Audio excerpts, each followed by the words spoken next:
Welcome to the Emerging Entrepreneur Series at the Coffee Corner Show, powered by the Emerging India Forum (TIF) and a tech partner, Prime Infotech Solution. Theme is from one-man operations to industry leader in IT. We have with us Vipul Datta, CEO of Futuresoft Solutions Pvt Limited, a company he has nurtured into a leading IT solutions provider over the past 30 years. From a one man operation in 1994 to a widely respected brand in infrastructure optimization, cybersecurity, and enterprise solutions, Vipul has witnessed and shaped the evolution of technology in India. In today's conversation, he'll share insights into leadership, industry trends, and the challenges of running a tech driven business. So, welcome, friends, today to explore Vipul's professional journey as well as personal journey, his various interests, and it will be an insightful conversation. So, welcome to today's coffee conversation, Vipul. Thanks, Ahmed. Thanks to you and your team for inviting me, and would love to share my experiences. Yeah. So let me explain you the format and the flow. It is divided into three parts: professional journey round, then the personal journey round, but there is also a rapid fire, the fun round, Okay, for which you have to be witty, fun, and quick. And sure. here's your gift, niche Okay, marketing, sure. which will Thank you. be autographed and sent to you, but you have to win it first. Sure. I know you'll do I'll it. give my best. Yeah. Okay. So my first question, Vipul, how has the journey shaped till date? It's been an exciting journey, Amir. Came in from an humble beginning, from a background of a middle class family.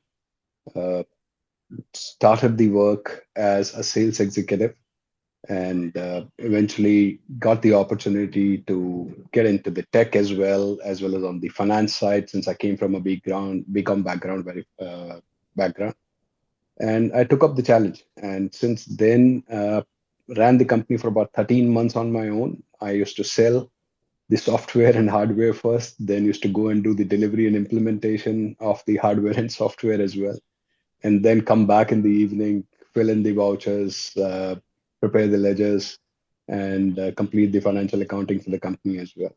And 30 years is a long time, and I can definitely say it has been very satisfying, personal as well as a professional journey so far. Wow. So it will be a more exciting journey because 30 years of experience. So we look forward because now AI, many more things have come Yeah, in different domains. yeah, Uh, so let's dive deep. sure. Cybersecurity and data protection are major concerns today. How does Futuresoft help businesses navigate these challenges?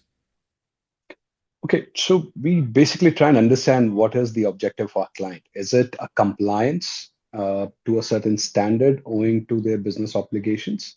Or is it a genuine intent to be more secure, be more proactive in protecting the IP or data our clients are hosting in their environment? And that's where the engagement starts. Uh, if it is built around compliance, it makes it very easy because then you know what all solutions are required to help customer stay compliant.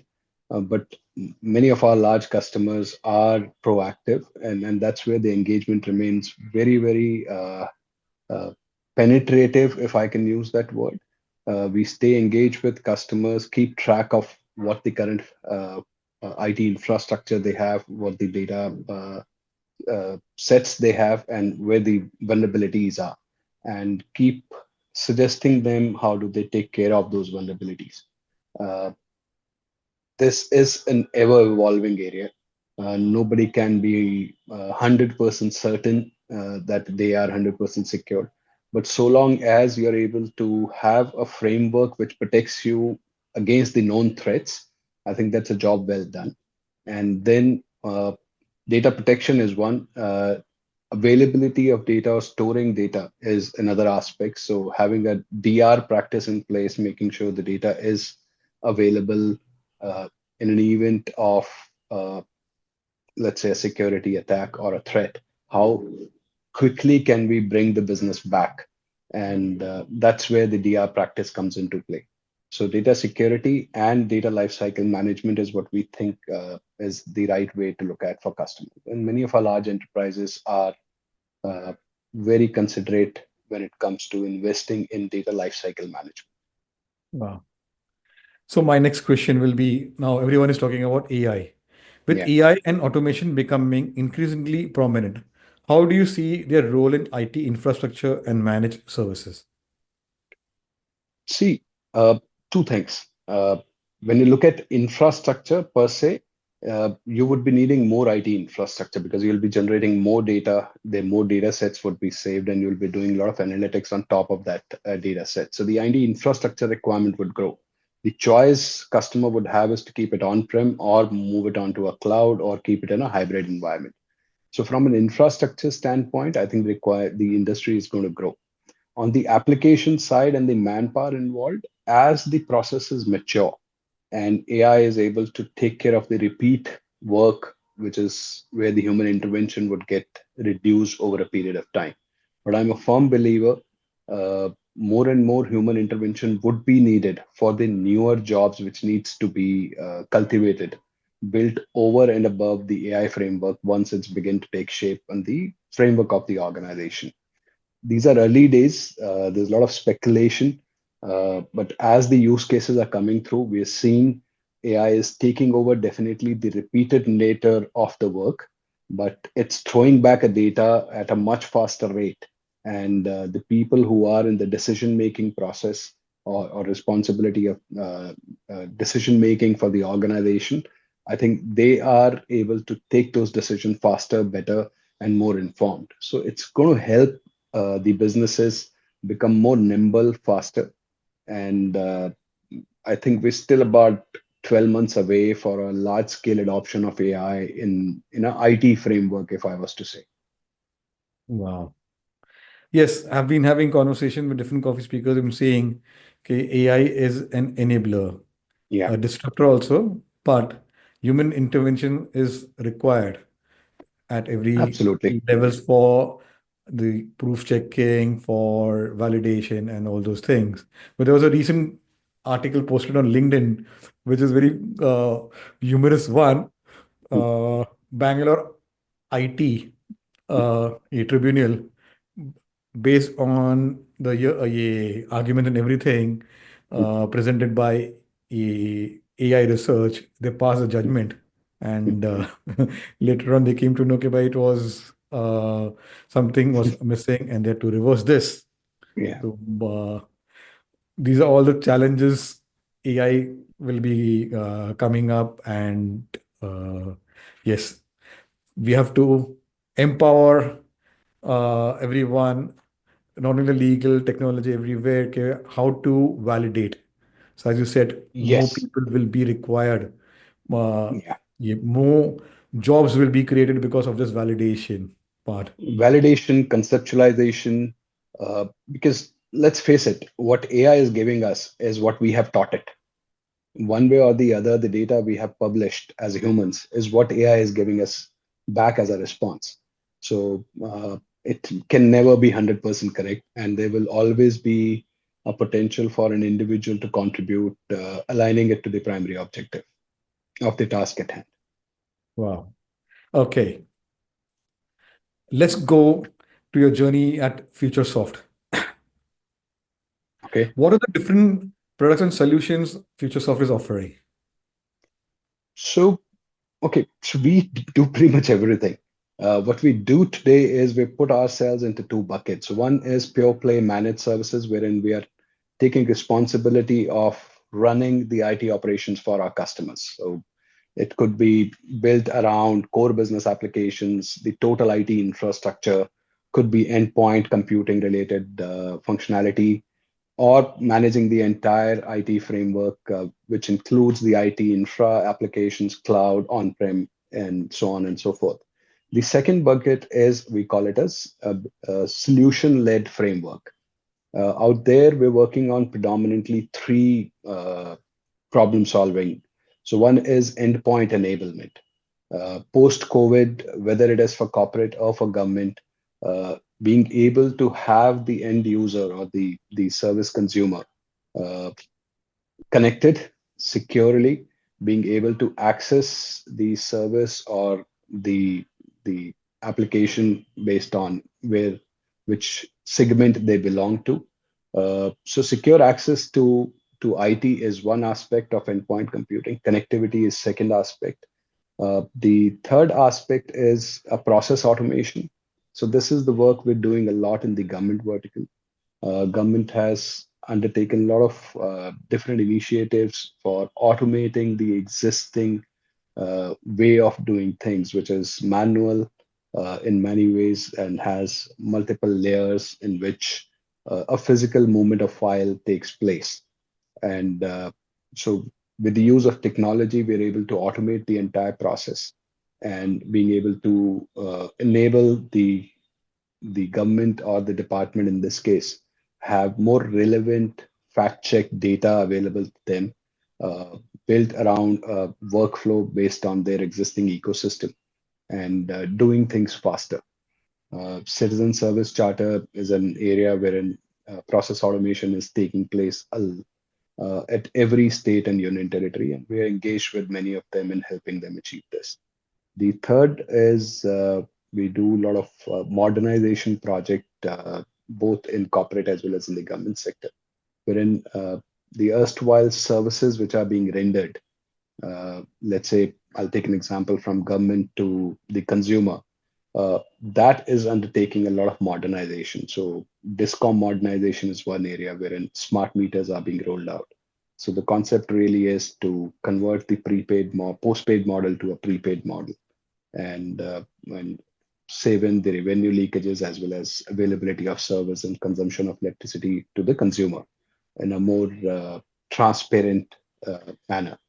And there's a lot of technology which goes in right from installing a smart meter at the consumer end and building a huge backend application for being able to read the readings of the smart meter, put it back into the system, generate bills, make those bills available on mobile app to the consumer, create payment gateway integrations, and digitize the entire experience of service being rendered by either a government agency or a government appointed third party agency. So so one is the pure play managed services. Second is system integration business, wherein we undertake a lot of large scale turnkey projects from corporates or from the government clients in India. And we Wow. intend to now take this to international market because there's a lot we have learned by uh, addressing a very large scale masses enabled deliveries and successful delivery of the projects. And we see a great potential of these service IPs being now consumed by customers outside India. So, Vipul, as I introduce yourself, Hmm, there is word infrastructure optimization. You're a hmm. leader. Your Futuresoft company is a leader in infrastructure optimization. What does this infrastructure optimization mean? Can you throw some light and what kind of work is being done by Futuresoft? Okay. So we asked two questions to the customer. So first is, are they happy going ahead with the capex led model? Or if the answer is yes, then our engagement starts in a different framework. If it is OPEX, which is consumption led IT modernization, then our recommendation starts with in that direction. But end of the day, there are three primary objectives. First is a greater utilization of what our customer has. Uh, so to be able to bring about a knowledge for our customer that if you have X IT framework with the number of hardware devices, capacity of storage, and the licenses, are you using them well?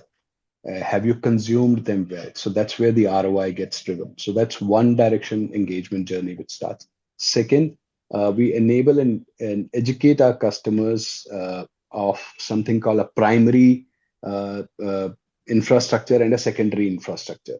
The primary infrastructure is what is needed today and is relevant for the business. It has to be very fast, very accurate, very nimble, and agile.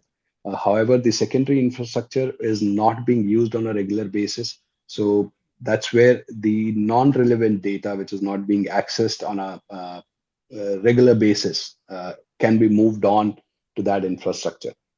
That's the second approach. And the third approach really is whatever do the customer have today and whatever is the business growth map roadmap they have created, how ready is the current IT framework to support the business roadmap, and what all the customer needs to do in terms of modernization, expansion to be able to meet a business objective. And while suggesting them the technology they adopt for the expansion and adoption of new technologies, how seamlessly it integrates back. Because the fourth component is you can buy the entire world's and OEM's hardware and software. Who's going to manage it? So management is where uh, we keep focus of having a leaner team to be able to having the capability to manage an expansive IT framework for the customer. So these are the four pillars we keep in mind: engaging with customer and recommending them what's the right for them today and how it's going to withstand the growth objectives they have, and what is the cheapest way possible to achieve that objective. End of the day, cost effective, ROI driven investment is what customer wants to take decision with. And we've been able to time and again demonstrate that to the customer that the recommendations of Futuresoft team have not only allowed them to stay ahead in the curve of adoption of technology, but has ensured that they have spent the least amount of money to have completed that journey. Yeah. So Vipul, Futuresoft has won recognition from leading associations and vendors. True. So, how does it add value when you receive such recognition and awards in your uh, uh, growth plans? So, Amir, honestly, vendor recognition is based to the number you have achieved. So it matters a lot, but it's not a validation of the work we are doing. So the recognition of association members is a validation amongst the peers. So that we hold at the greatest level for us. And then comes the recognition by the media houses, which again recognize the true work you have done, compare it to the peers, not driven by the numbers alone, but the change and the impact that has. So any recognition is good. Any award is feels makes you happy, but of getting validated for the work done by peers and industry leaders is what is closest to my heart and pleases us always. Yeah. So, Vipul, 30 years of experience, what technology trends do you see in 2025 and in coming 5 years in India?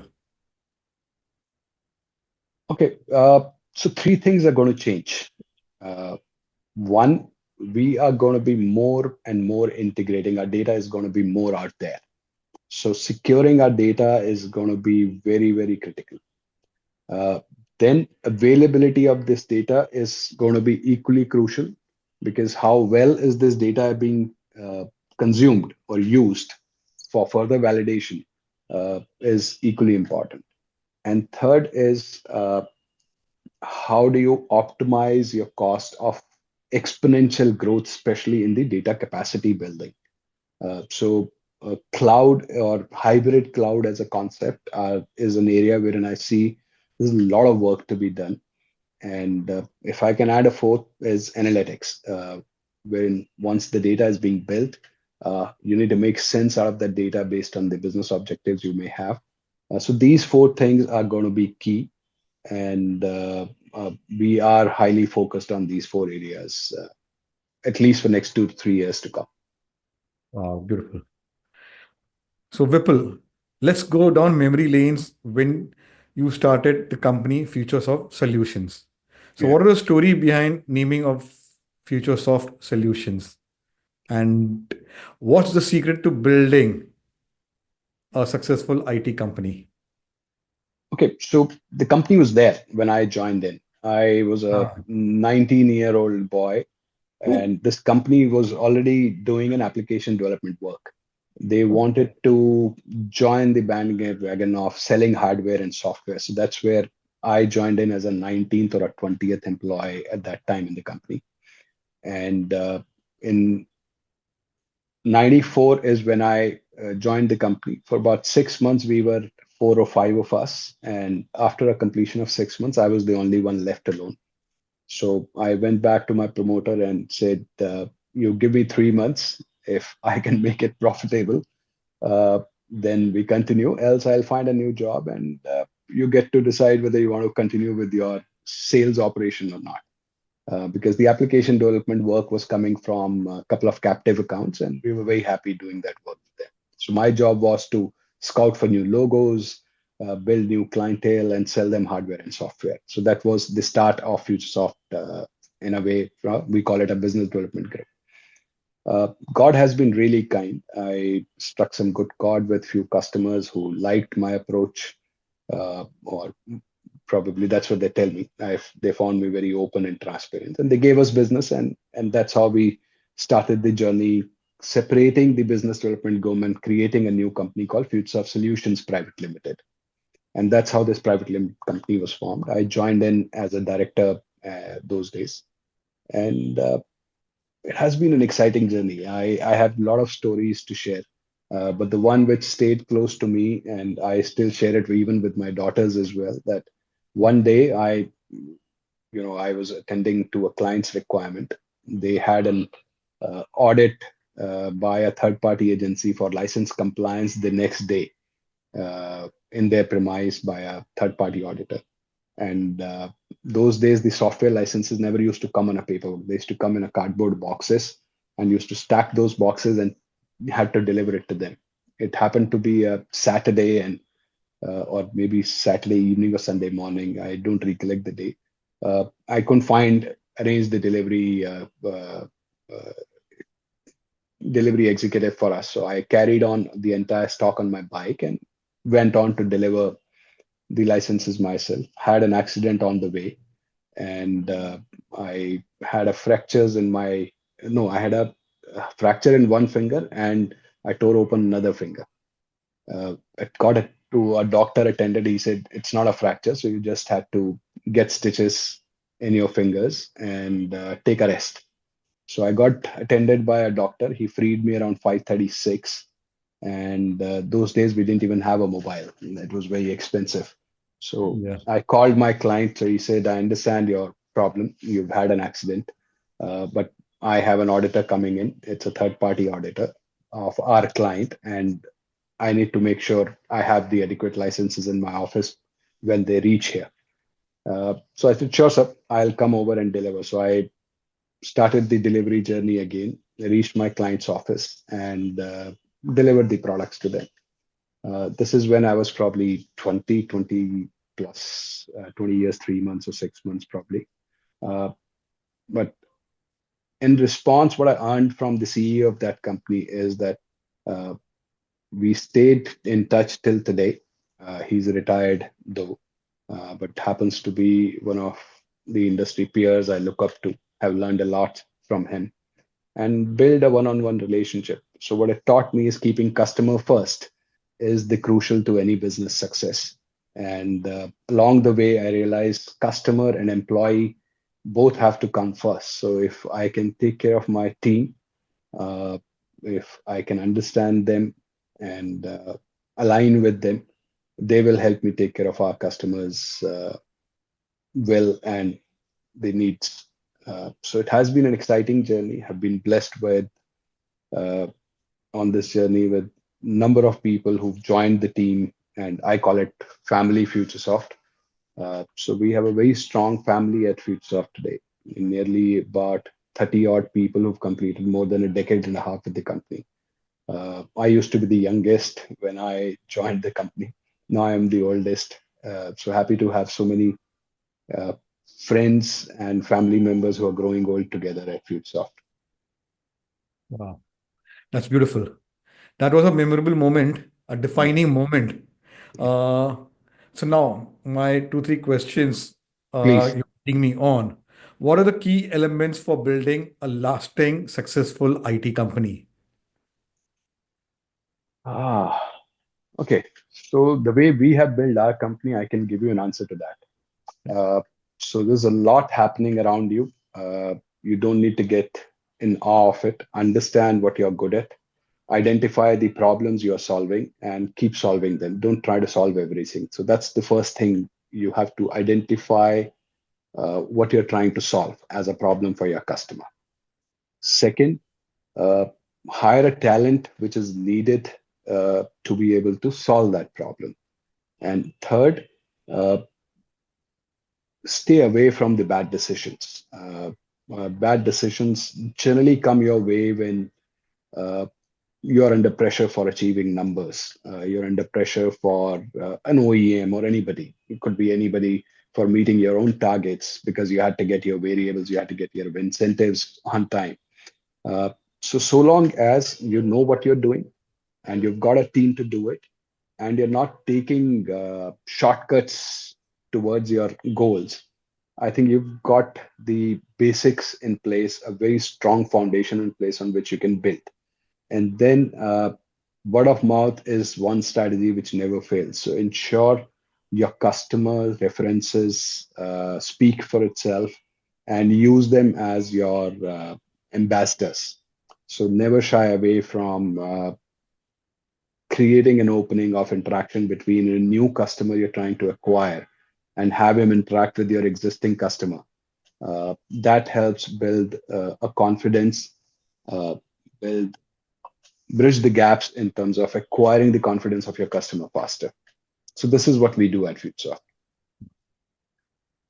So that was your uh, yeah, secret for building a lasting successful. Now we go to the customer relationship part. So what are the key elements according to you for successful customer experience in IT solutions, IT infrastructure company?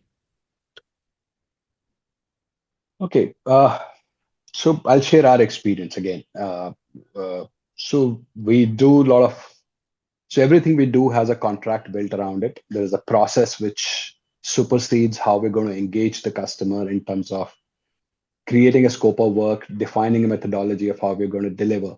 But we do not get stuck to the dots and the commas. We stay nimble in our approach and flexible in our engagement with customer. So if today customer thought these are the 10 things they want to get done in meeting their solution implementation, and along this journey they may realize they probably need two more, or they may need a tweak, a eighth step or a ninth step a bit. So we don't get stuck at that point in time, get into that concept of change management, give me a little more money. So long as it's not impacting our P&L, we we kind of remain very open, and sometimes even validate it and go back to the customer and tell ourselves that probably this is the new approach you should look at achieving the same objective. And that's what stays with our customer. They don't find us rigid. They find us committed to the success of the project they have engaged us in. Second, uh, maintain a transparency. Uh, Everybody is in it to make money. Nobody is going to do it on a charity. So customer knows you're going to be charging them a reasonable sum.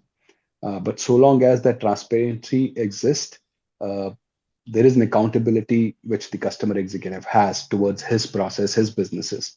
They'll be able to withstand a pressure of continuous engagement with you. Why are you giving repeat business to a one partner? Why not exploring new partner?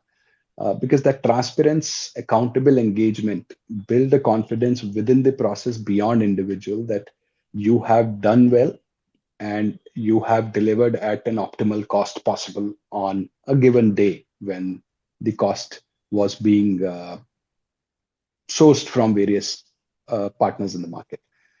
Third, you will always be sourcing products from OEM. Uh, so it's true that you would want the best product for your customer, but trust me, the best product is not always the most effective or a cost-effective solution what a customer needs. So always give choices to a customer and let them make a choice whether they want to go with brand A, brand B, brand C. So this is how we engage. We don't tie our customer to a brand, and we stay open in our approach in tweaking a little bit, putting in an extra effort, giving a couple of extra man months effort without charging them extra. So that holds uh, customer in a very comfortable framework that they're dealing with a company who wants to make money but is not out there just to cut deeper into my pocket. They're committed to meeting my objective of delivering the solution. And we've had 100% success so far in 30 years. We've not had a failed project. So that also holds some amount of comfort even in the new customer, because they haven't heard Futuresoft has failed. So that again helps us win new customers. Beautiful. So, Vipul, in your 30 years journey, you must have faced numerous challenges. Yeah. So, can you give some examples of the challenges you have faced and how did you navigate them? So there are challenges around financials. The cash flow, working capital is always an issue. Uh, there are challenges on choosing which partner to go with, and you may end up annoying the other partner. Uh, I think we've we've always tried to engage, have a dialogue, and reason it out. Uh, in every tight spot we find ourselves in, uh, I strongly believe that so long as you're communicating, you're talking, uh, you're sharing your problems or you're sharing your reservations, asking for help, seeking inputs, you'll always be able to solve everything. Uh, so instead of hiding from the situation or from a tough question, facing it upfront uh, is what has worked for us so far, and has helped us overcome numerous transactional challenges. You know, having a business and successfully completing each year has its own set of challenges. But so long as you are true in your approach, always and predictable, uh, people in general come forward and support you. So that has been our experience so far. Wow. So, Vipul, as someone who's built a professional culture from the ground up, what leadership lessons have you learned along the way? Uh, it's very hard to delegate, but you can't succeed, you can't grow without delegation. Uh, and delegation is not about hiring somebody and telling him, I've hired you to do this job. Uh, True delegation is enabling them, letting go some of your power to that position so that they're able to take decisions. Uh, so I think that has taken time over the years, being able to do that. Uh, Second, building a family culture takes a lot. Uh, it has to go beyond the 8 hour engagement or a 10-hour engagement you have. It goes beyond the money you put on table in as a remuneration or as an incentive or a variable. Building one-on-one connection amongst yourself, team members, having a respect for each other uh, is achieved by way of uh, engaging with them and from the actions, being humble, uh, behaving positively, uh, with humility with everybody in the organization, uh, sets an example that everybody is important and everybody is there to do a job. And when they see everybody uh, kind of care for each other, they begin to walk that extra path to help the person on a given moment, the help and assistance they need to achieve their target or their task at hand. So building family culture has been our successful mantra, and I call it marriage of convenience. So the simple definition is work-life balance is nothing else but in this moment what I think is important for me. So if in this moment I think I got to be with the family, then a business can wait. And if business instance can't wait, I will identify somebody in the company who can supplement for me and handle that job. So we encourage that. So we've been able to build a culture of marriage of convenience. So people are able to take care of their personal lives and are always available to answer to the call of our customers and the requirement of the business. So most of my team members, my FSPL family members, can say that they have the flexibility to choose on a given moment what they feel is important for them, and they're able to attend to it freely. Wow. So, what are the plans at Futuresoft for talent development? So we have two strategies built around it. One is the company decides what's the skill updation we need for each individual mapping into their profile. And second is we ask the team member, could be for their personal aspirations, could be for change of profile, could be for not related to business at all. So we have earmarked a per employee per year budget, and we enable employees to take call if they think this would help them become a better version of themselves and company can provide for it. We go ahead and provide that assistance. Uh, and as an IT company, you got to uplift your skills. So whatever is needed for the business, uh, we conduct sessions every alternate week. We invite industry speakers, partner ecosystem vendors, tech experts from the peers of my network and group. And there are a lot of sessions which are available today online, which is at a very fractionally low cost. And are those sessions made available to everybody based on the direction in which they need to improve their learning and skills? Wow, beautiful. So, Vipul, who has influenced you, mentored you, and what key lessons you learned from them? Uh, the one person, honestly, who has influenced me the most is my wife, uh, because she's the only person I think I listen to 100%. And because I know she means well for me in everything I will ever do in my life. And she talk very openly, very frankly, very frequently. We spend a lot of time together.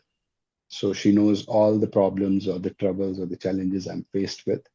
And she speaks her mind and tells me if I'm wrong, tells me the correction I need in my approach, uh, help me see few things which I'm not able to see. And mm, so, yeah, she's helped me a better version of myself. And she Wow. still continues to do so. So, coming, we've got two questions for your this journey round. Yeah. What advice would you give to young entrepreneurs looking to build a technology-driven business? First, identify the problem you want to solve. So that's very important, uh, because you got to create your niche, and that niche would help you win some business, win some customer success stories faster, which will give you a sustainable cost. And the moment you have a sustenance built into your business, then you can, explode and identify new areas in which you want to grow. So first, definitely is identify the problem you're trying to solve, and second is build team. You can never achieve greater heights by yourself. You will have to have greater people, larger number of people working with you to help you achieve your objectives. So hire talented people, enable them, delegate your responsibility. And as a leader, please never ever think that you have to do everything. Your primary job is to get things done by the people you've hired, and how seamlessly they're able to work with each other is the CXO's job. So the CEO or the promoter of the company's primary job is to find people and enable them to do better than what they had done yesterday. So these are the two things I like to share. Beautiful. So, my last one, what advice would you give to young professionals who want to enter working for an IT solutions, IT infrastructure company? Ah, okay. So First thing, whatever you have learned till date in the colleges or the degrees you have secured, most of it is not relevant in the real practical worlds. So do upskill yourself.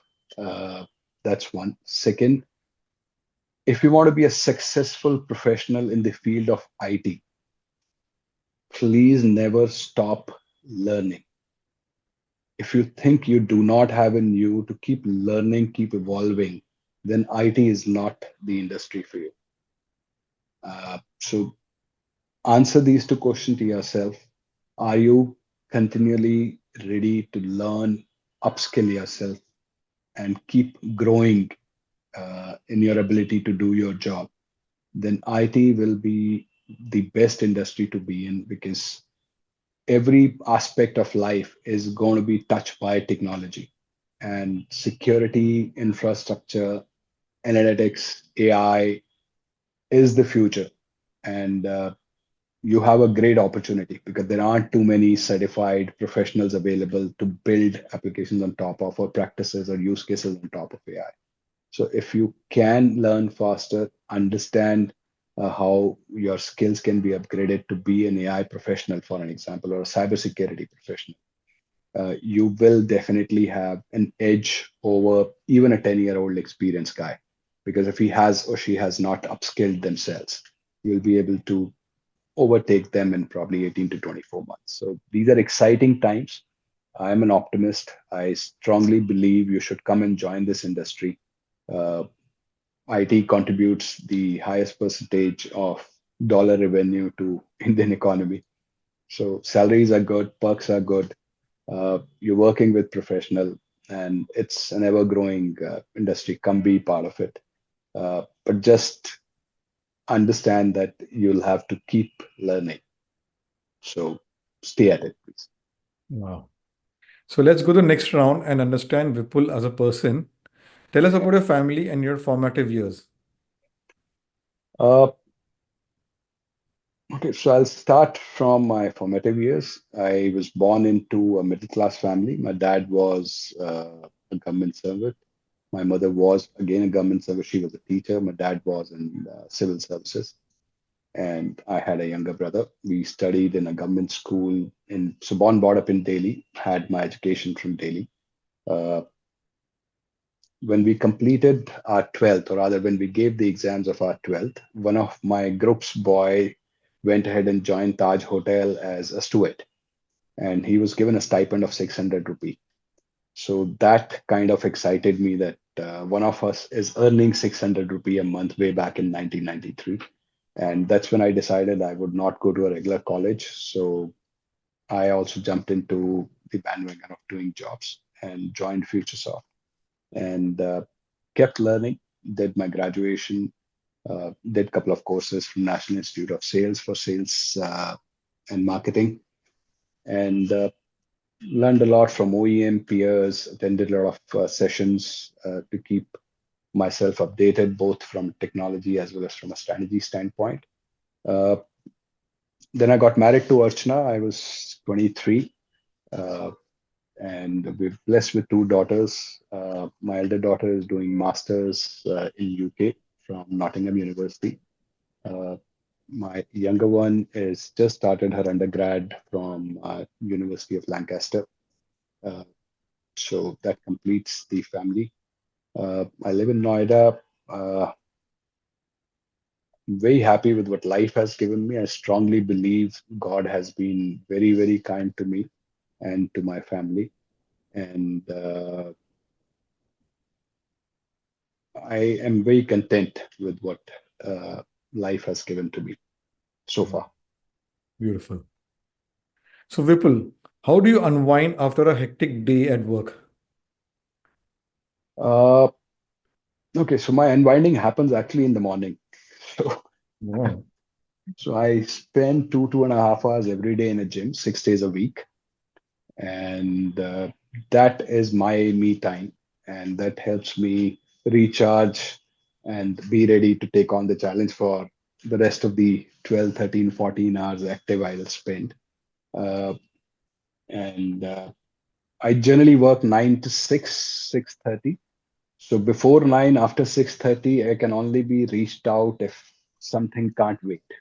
And that's how people in my personal, professional side and my company knows. So very seldom do I have long calls in the evening or and uh, a disturbance, if I can call it from a personal perspective.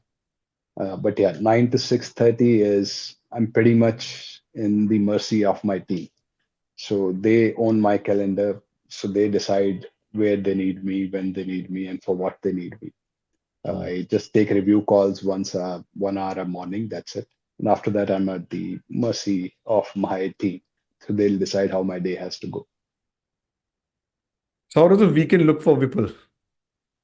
Uh, so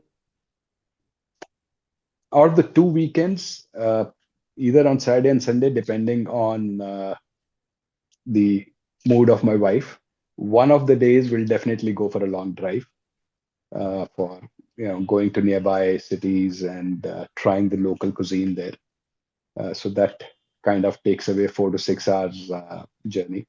And then we come back, spend quality time, get onto calls with girls. The other day would be predominantly kept for doing the house chores. So something which you can't buy online, some repair work, you Mm. gotta get it done. So those are the Yes. things you do it on the other weekend day. But that's how it goes. Yeah. Wow. Okay. What's a hidden talent or hobby of yours that people might not know about? I only have one hobby, and I think everybody knows it very, very well, which is working out. So if I have a free time and I can even if I've finished my workout in the morning, I can go for a cardio again in the evening.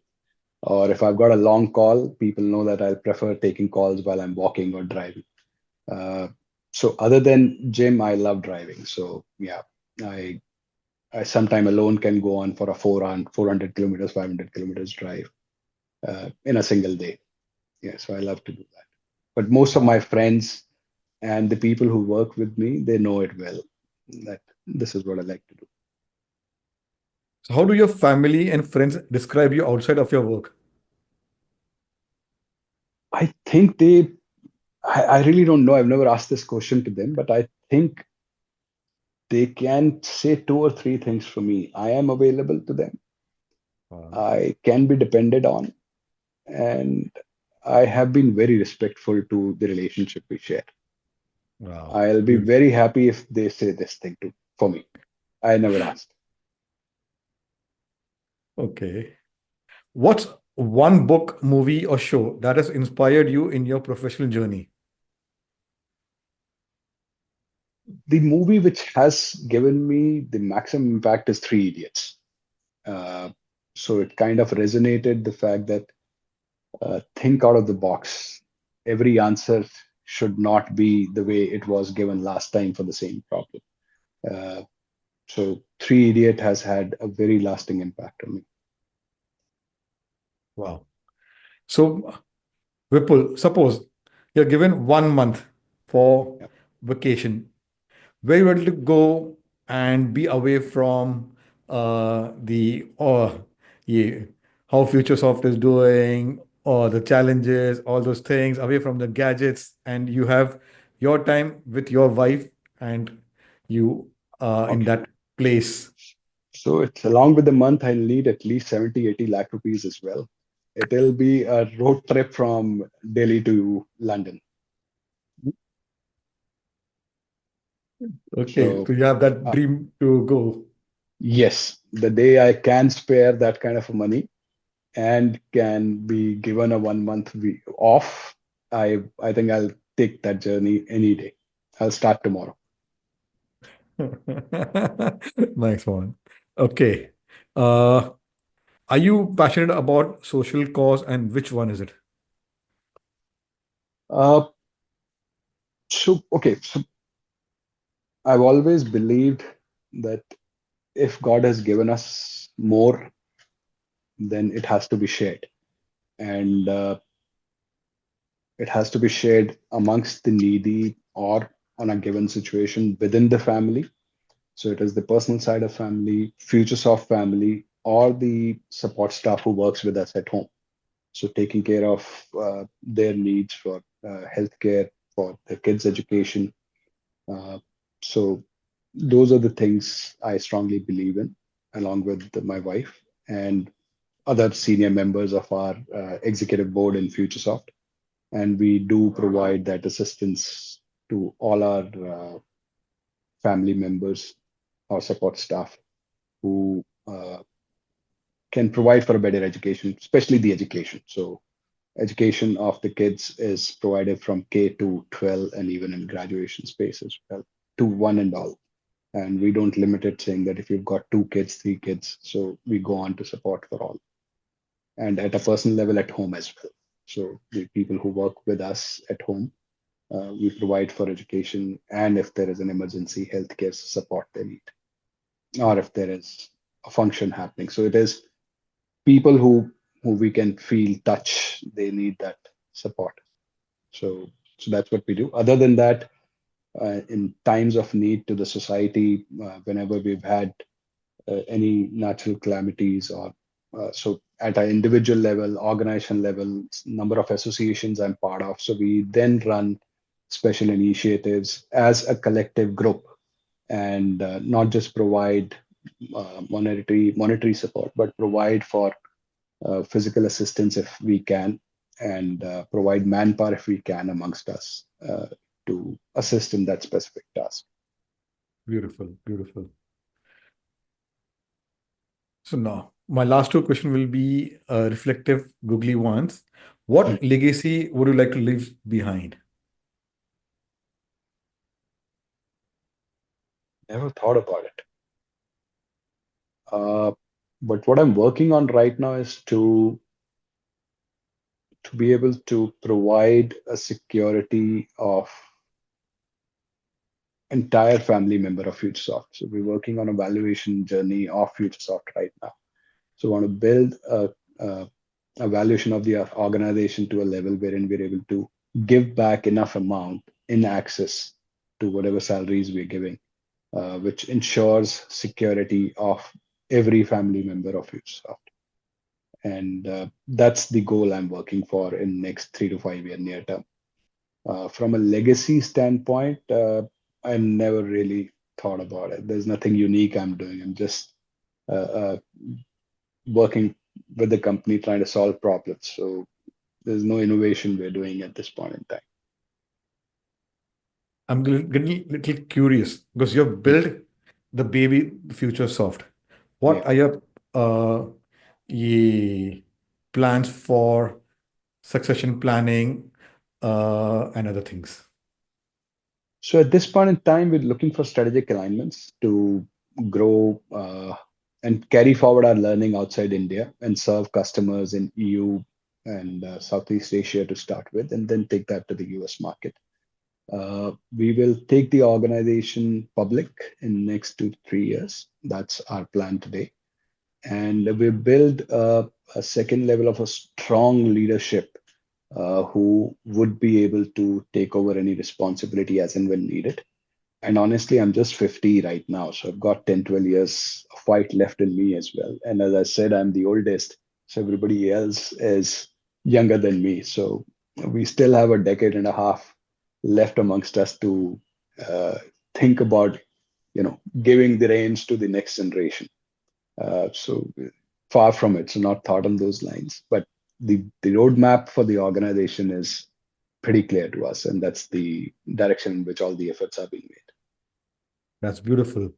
Uh, Roadmap is there, and you're preparing second line of leadership. So many things, and I can visualize uh, the what do you say, 5 year, 10 years. You must have prepared those plans also for where future soft should be with a capable Thank you. team.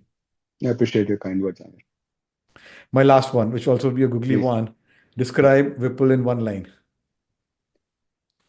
Ah, okay. So what comes to my mind is what I'll answer. Yeah. I honestly believe I'm God's blessed child.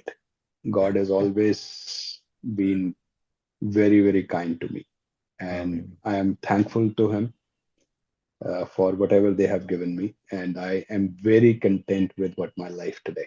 It no way it means that it takes away the passion required to grow the organization, but as an individual, as a person, I'm very happy and centered and satisfied with what life has to offer. And thank God for that. Wow, beautiful. Let's have some fun. The rapid fire round. Innovation Sure. or stability? Stability, Data security or cloud computing? data security, Go to comfort food. sandwich, Meetings in person or virtual calls? meeting in person anytime. The best piece of advice ever received. Speak less, listen more.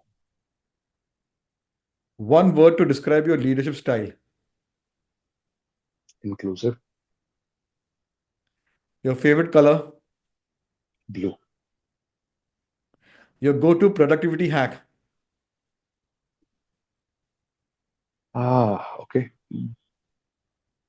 Go on a long drive and just apply yourself to the task at hand. Wow. Chai or coffee? Coffee. Hey, I have too many of them in a day, but coffee any day. You're at Coffee Corner show, so you have to say coffee, but No, no, we no. we give grace to our speakers. कि भाई हाँ भाई, they can say chai also. Trust me, the people who know me will vouch for it that if I am the one who's getting to decide where we meet, it's always in a coffee shop. I Nice am one. not Thank you meeting for in that. their office, in my office, even with my customers. If I have the luxury of deciding where to meet, it's a coffee shop. Always. Yeah, yeah. Neutral environment where you can have conversations. So that's Yeah. what we are giving And a you good tips coffee. and a good coffee, and we're giving you tips to have that conversation. You will learn from the coffee conversation. So you have to watch the episodes, share this Will do. episode with your team members, make them subscribe. I need at least more than yeah, 250 plus from your side, from your team members, because You'll get you it. are an inspiration, leader, uh, roadmap, so many things. So first thing, let me give you your gift. You did well, Okay. and Sure. here's a gift Thank you. which will be autographed and sent to you. So, Thank friends, you, it was Amit. a lovely conversation with having with Vipul. As during the warm-up call, you said, "Okay, I have learned a lot, and I need to give back to society." And this is what Coffee Conversation allows our speakers to share their experience not only in their professional journey but also in the personal journey, which they manage their life very beautifully. So this is what Coffee Conversation is all about. The change makers, the memory makers, and they love to have the conversation wherever they are. Watch this episode, subscribe. This is episode about what how entrepreneurs and startups can build a lasting successful company, which I've kept it very generic because he has shared a lot of tips, not only limited to IT, but can be implemented for any company. Follow the tips he has shared. So like that, there are 350 plus coffee speakers who have shared their experiences, inspiring stories. So watch them and implement in your life, and you would learn to meet them in person. Like we are also excited to meet our coffee speakers. And if you want to be featured like Vipul, visit our company page, the Emerging India Forum on LinkedIn, our website, and fill in the form or DM. Our team would happily invite you to have coffee conversation. So take care. Thank you, Amit. Thank you so much for the opportunity. Have a great day ahead.